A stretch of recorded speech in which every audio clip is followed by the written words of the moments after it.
और चलिए आपको सीधा लोकसभा लिए चलते हैं, कार्यवाही वहां पर शुरू हो चुकी है। मुकेश को शतरंज विश्व चैंपियन बनने पर हार्दिक बधाई तथा उनके स्वर्णिम भविष्य की शुभकामनाएं देता है। माननीय सदस्यगण, मुझे कुछ माननीय सदस्यों द्वारा कुछ विषयों पर स्थगन प्रस्ताव की सूचनाएं प्राप्त हुई है।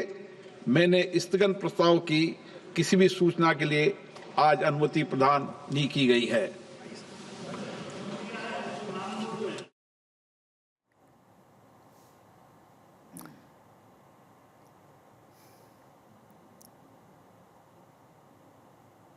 टीम नंबर 2, माननीय श्री अर्जुन राम मेघवाल जी। Honorable Chairperson, sir, with your kind permission, I rise to lay the papers on the table of the House mentioned against my name pertaining to the Ministry of Law and Justice at serial number 2 in today's revised list of business. Thank you. Item number 3, Shri Pratap Rao जागब जी। माननीय अध्यक्ष जी, आज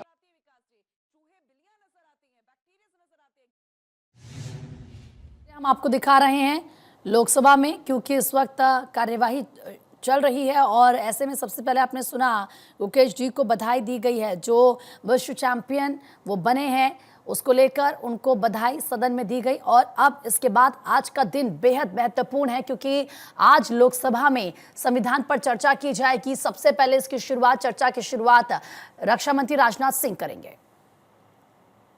Of the House mentioned against the name of my colleague Shri Shantanu Thakur pertaining to the Ministry of Ports, Shipping and Waterways at serial number 5 in the today's revised list of the business. Thank you. Item number 6, Shri Sanjay Seth ji. Sir, with your kind permission, I rise to lay on the table of the House a copy of English and Hindi each of the papers mentioned against my name at serial number 6 in today's revised list of business.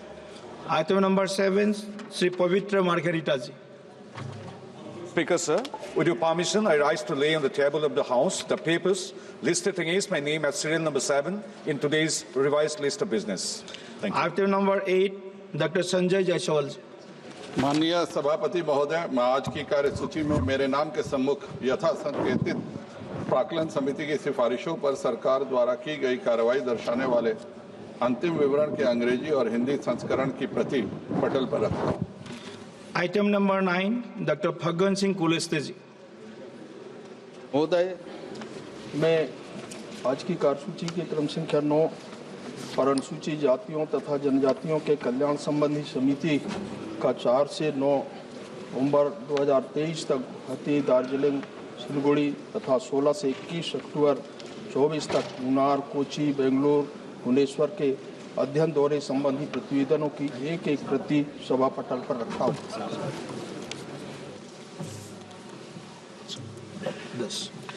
Item number 10, Dr. C.M. Ramesh.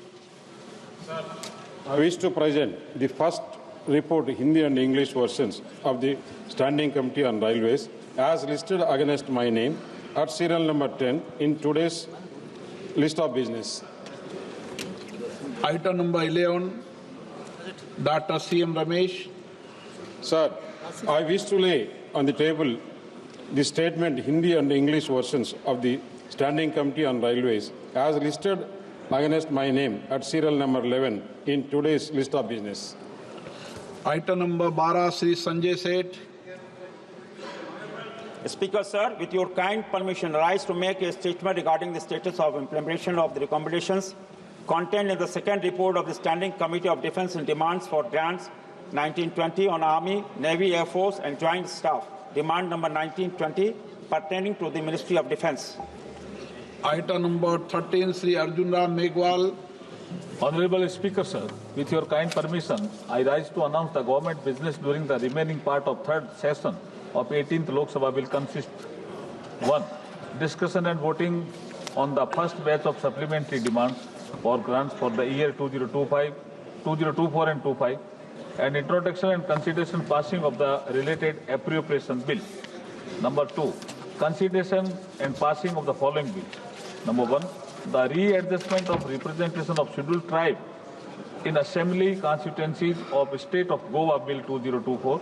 Number 2, the carriage of goods by Sea Bill 2024. Number 3, the bill of lading bill 2024. Number 4, the coastal shipping bill 2024. And 5th, the merchant shipping bill 2024. Next item is the consideration and passing of the following bills as passed by Rajya Sabha. The Oil Field Regulation and Development Amendment Bill 2024, the Boiler Bill 2024. Thank you, sir. नियम 377 के अधीन आज जो मामले उठाने मैं उनकी अनुमति प्रदान करता हूं। मैं माननीय सदस्यों से आग्रह करता हूं कि वह अपना अनुमोदित पाठ व्यक्तिगत रूप से सभा पटल पर रखें।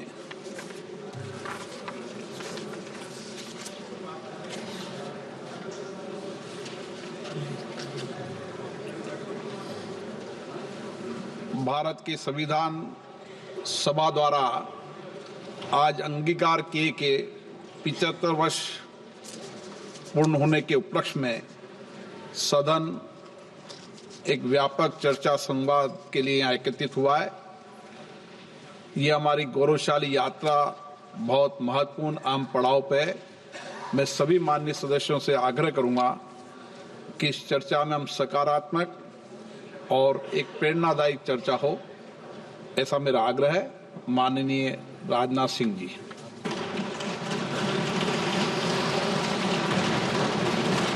अध्यक्ष महोदय, सबसे पहले आज जो है संसद पर हुए हमले की हम सभी जानते हैं बरसी है, तो मैं इस लोकतंत्र के मंदिर की रक्षा करने वाले अपने सारे शहीद सुरक्षा कर्मियों के प्रति अपनी हार्दिक श्रद्धांजलि अर्पित करता हूं, जिन्होंने की संसद की सुरक्षा में अपने प्राणों की आहुति दी है। अध्यक्ष महोदय, सबसे पहले मैं आपको धन्यवाद भी देना चाहता हूं कि आपने मुझे इस सदन में भारतीय संविधान के 75 वर्ष की यात्रा पूरी होने पर आयोजित इस चर्चा में भाग लेने का अवसर दिया है। हम सब सौभाग्यशाली हैं कि हम भारतीय संविधान के अमृत महोत्सव के अध्यक्ष महोदय हम साक्षी बन रहे हैं। अध्यक्ष महोदय, 75 वर्ष पहले संविधान सभा ने न्यूली इंडिपेंडेंट इंडिया के लिए संविधान निर्माण का महान कार्य संपन्न किया था। लगभग 3 वर्षों के रिगरस डिबेट एंड डेलिब्रेशन के परिणाम स्वरूप हमें हमारा संविधान मिला है। अध्यक्ष महोदय, संविधान सभा ने जो संविधान तैयार किया था वह केवल एक कानूनी दस्तावेज नहीं था, बल्कि जन आकांक्षाओं का वो प्रतिबिंब था और उन्हें पूरा करने का वह माध्यम भी था। It was an expression of the general will of the people. कई सदियों के बाद एक बार फिर से अध्यक्ष महोदय, भारत की तकदीर भारत के लोगों के हाथों में थी। स्वराज का जो सपना भारत के स्वतंत्रता सेनानियों और आम भारतीयों ने देखा था वह पूरा हो चुका था। अध्यक्ष महोदय, हम भारत के लोगों ने 26 नवंबर 1949 के दिन संविधान को अपनाया था, अधिनियमित किया था और उसे राष्ट्र को समर्पित किया था। यह वह दिन था जब भारत के लोग प्रजा से नागरिक बने थे अध्यक्ष महोदय, और ऐसे नागरिक जिनके अपने मौलिक अधिकार थे और उनके पास एक भारतीय नागरिक होने का गौरव भी था। ऐसे नागरिक जो अपनी सरकार को चुन सकते थे और चुन ही नहीं सकते थे अध्यक्ष महोदय, सरकारों को बदल सकते थे। अब देश में राजा रानी का शासन नहीं था, राजतंत्र नहीं था और न तो ब्रिटिश तंत्र था, बल्कि जनता का शासन था और लोकतंत्र था। अध्यक्ष महोदय, मैं अपनी बात को आगे बढ़ाने से पहले संविधान को अंगीकार करने के 75 वर्ष पूरे होने के उपलक्ष्य में इस सदन और समस्त देशवासियों को हार्दिक बधाई देता हूं। अध्यक्ष महोदय, साथ ही भारत की आजादी और भारत के संविधान के निर्माण से जुड़े सभी महानुभावों के प्रति कृतज्ञता भी व्यक्त करता हूं और उन सभी को शीश झुकाकर नमन करता हूं। अध्यक्ष महोदय, हमारा संविधान सार्वभौम है, हमारा संविधान सर्वसक्षम है। हमारे संविधान की सार्वभौमिकता और सर्वसक्षमता का अंदाजा इसी बात से लगाया जा सकता है कि जहां एक ओर हमारा संविधान स्टेट यानी राज्य की जिम्मेदारियों को विस्तृत रूप से सूचीबद्ध करता है, वहीं नागरिकों को उनके संवैधानिक और मौलिक अधिकार भी प्रदान करता है। अगर एक लाइन में मुझे कहना हो तो मैं कह सकता हूं कि हमारा संविधान सामाजिक, आर्थिक, राजनीतिक और सांस्कृतिक जीवन के सभी पहलुओं को छूते हुए राष्ट्र निर्माण का यह मार्ग प्रशस्त करता है अध्यक्ष महोदय। साथ ही लोगों के लिए मॉरल ट्रेजेक्ट्री यानी नैतिक मार्ग भी बनाता है। इसी प्रकार हमारा संविधान जहां एक और कोऑपरेटिव फेडरलिज्म सुनिश्चित करता है, वहीं राष्ट्र की एकता को सुनिश्चित करने पर भी बल देता है। हमारा संविधान लेजिस्लेचर, एग्जीक्यूटिव और जुडिशरी को नागरिकों के हितों के लिए मिलजुल कर काम करने की शक्ति भी प्रदान करता है। साथ ही चेक्स एंड बैलेंसेस का भी सिस्टम यह संविधान प्रदान करता है, जिसे सभी संस्थाएं अपने संवैधानिक दायरे में रहकर वह काम कर सकें। अध्यक्ष महोदय, भारत का संविधान सिर्फ एक शासन प्रणाली स्थापित करने का ही कार्य नहीं करता है, बल्कि भारत के गौरव को पुनर्स्थापित करने का यह एक रोड मैप है अध्यक्ष महोदय। और साथ ही यह भारत को विश्व पटल पर सही स्थान दिलाने का रोड मैप है। भारत को पुनः एक आदर्श राष्ट्र बनाने का भी अध्यक्ष महोदय रोड मैप है। और यह रोड मैप है विकास का, रोड मैप है समता का, रोड मैप है न्याय का, रोड मैप है स्वतंत्रता का, बंधुता का, राष्ट्र की एकता और अखंडता को अक्षुण्ण रखने का। यह रोड मैप है नागरिकों की गरिमा सुनिश्चित करने का। अध्यक्ष महोदय, कुछ लोगों द्वारा हमारे संविधान को कॉलोनियल रूल यानी उपनिवेशवाद का उपहार मान लिया जाता है, या अक्सर हमारे संविधान को पश्चिमी देशों के संविधान से ली गई अच्छी बातों का एक संकलन मात्र मान लिया जाता है। अध्यक्ष महोदय, पिछले कुछ वर्षों में देश में एक ऐसा माहौल बनाने का प्रयास किया गया है कि संविधान एक पार्टी की विशेष देन है। इन सभी बातों में डेप्थ एंड ब्रेथ मैं मानता हूं कि दोनों की कमी है। अध्यक्ष महोदय, संविधान निर्माण में बहुत से लोगों की भूमिका को जानबूझकर कहीं उल्लेख नहीं मिलता है। एक पार्टी विशेष द्वारा संविधान निर्माण के कार्य को हाईजैक और एप्रोप्रिएट करने की कोशिश हमेशा से की गई है। अध्यक्ष महोदय, भारत में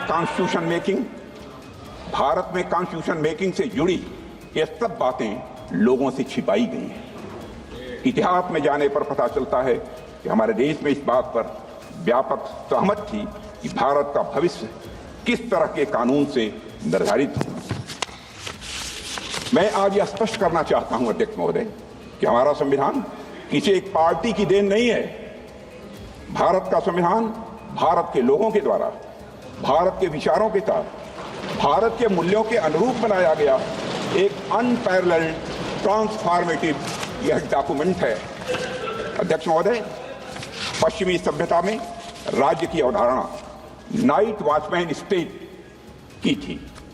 नाइट वॉचमैन स्टेट का कंसेप्ट विश्व प्रसिद्ध विचारक जॉन स्टुअर्ट मिल के द्वारा दिया गया था, जिसका अर्थ है कि सरकार का दायित्व लोगों की सुरक्षा प्रदान करने तक ही यह सीमित रहे। किंतु हमारे देश में राजधर्म की बात की गई है अध्यक्षों। महाभारत के शांति पर्व में राजा को सिर्फ राजधर्म लागू करने की शक्ति दी गई है, पर वह राजा राजधर्म का स्रोत नहीं माना गया है अध्यक्ष महोदय। हमारे यहाँ राजा भी राजधर्म से बंधा हुआ है। उसकी शक्तियां लोगों के कल्याण के लिए हैं, समाज के कमजोर वर्गों के रक्षा के लिए है।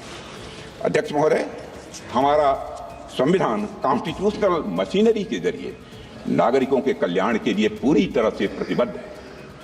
उनकी स्वतंत्रता सुनिश्चित करने के लिए भी यह प्रतिबद्ध है। हमारा संविधान नागरिकों के समग्र विकास के रास्ते में आने वाली सभी बाधाओं को हटाने तथा समुचित विकास के लिए अनुकूल परिस्थितियां पैदा करने के लिए राज्य को निर्देश देता है। संविधान के भाग 4 में दिए गए directive principles of state policy से यही भावना निकलकर सामने आती है। अध्यक्ष महोदय, मुझे इस बात का गर्व है। गर्व नहीं बल्कि मुझे गौरव की अनुभूति है कि प्रधानमंत्री नरेंद्र मोदी जी के नेतृत्व में हमारी सरकार सबका साथ, सबका विकास, सबका विश्वास और सबका प्रयास की भावना के साथ यह काम कर रही है। हमारी सरकार भारत के संविधान में निहित धर्म और भावना दोनों के अनुरूप काम कर रही है। अध्यक्ष महोदय, हमारा संविधान प्रोग्रेसिव है। हमारा संविधान प्रोग्रेसिव है, प्रगतिशील है, समावेशी है, परिवर्तनकारी है।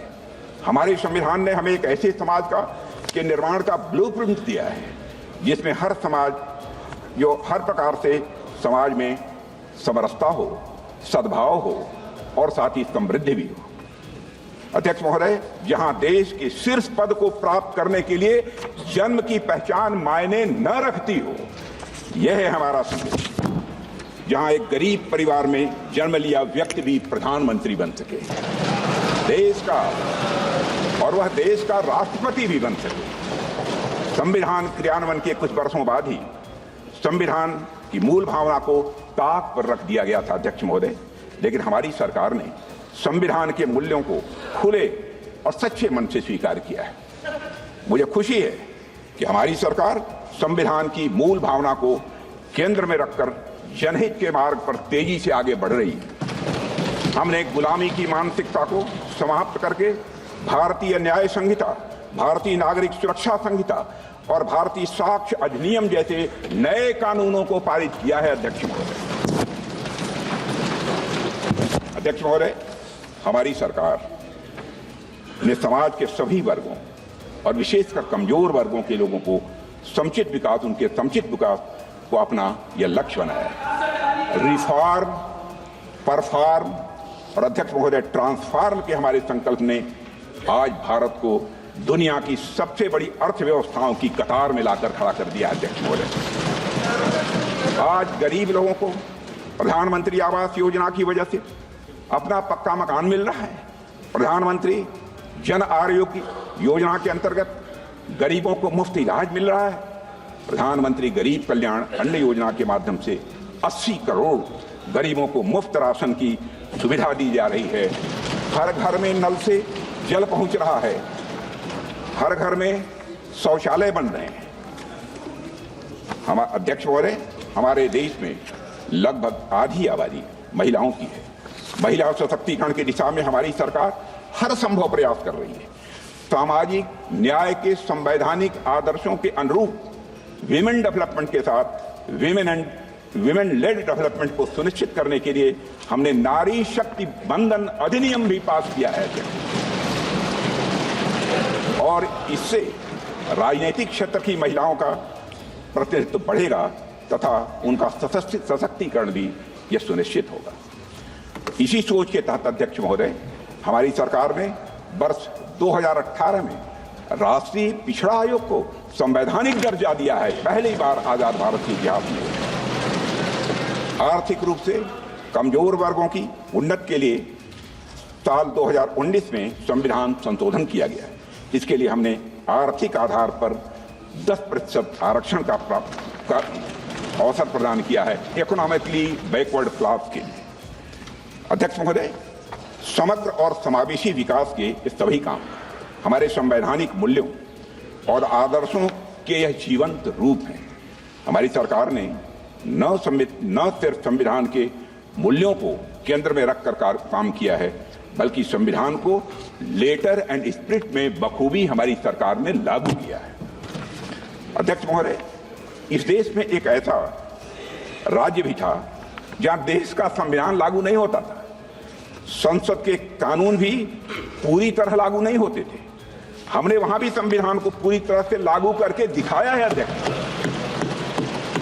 और आज पूरा देश उस निर्णय का सकारात्मक परिणाम अपनी प्रत्यक्ष आंखों से देख रहा है। हाल में चुनाव संपन्न हुए हैं, रिकॉर्ड मतदान हुआ है अध्यक्ष महोदय, लंबे समय बाद हुआ है। एक भी हिंसा की घटनाएं मतदान के दौरान नहीं हुई है। अध्यक्ष महोदय, मैं वहां की जनता का अपनी तरफ से हार्दिक अभिनंदन करता हूं। अध्यक्ष महोदय, हमारे संविधान ने हमें भारतीयता से पुनः परिचित कराया है। हमें अपनी संस्कृति, सभ्यता और संस्कृति के प्रति गौरव की भावना का यह संदेश दिया है। जैसे हमारे संविधान की मूल प्रति के भाग 3 में, जिसमें मौलिक अधिकारों का वर्णन है, उसमें भगवान श्री राम, मां सीता जी और प्रभु लक्ष्मण जी की तस्वीर भी अंकित है। अध्यक्ष महोदय,